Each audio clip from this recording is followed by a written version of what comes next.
Hello guys! Welcome to my vlog. So, ngayon, papunta naman tayo sa dating school na pinapasukan ko around Quezon City. So, reason ba tayo pupunta doon is that yung ating tinuturuan or tuti ko is mag-graduation na siya. Pero i-mail self, naka 3 years ka din dun sa batang. So, actually, hindi na sila iba sa akin. Second family ko na sila. Tutuusin. Turingan namin. So, ayan. This road, I think tinataha ko for 7 years. Last time na, sabi ko na nga, kapag namadaan ako dito, nakaka-nostalgia. Pero itong track na to, hindi siya nakakaganda ba eh. Di ba, muntik pang mahagip ang perso.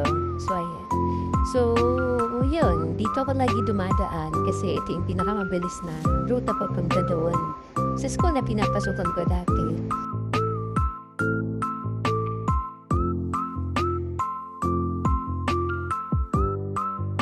And we're here, guys. So, tignan niyo man yung friend ko. Sobrang busy niya, no? Oh, diba? Bongga. And yun yung sinasabi ko sa inyo, tinuturuan ko. That is JM.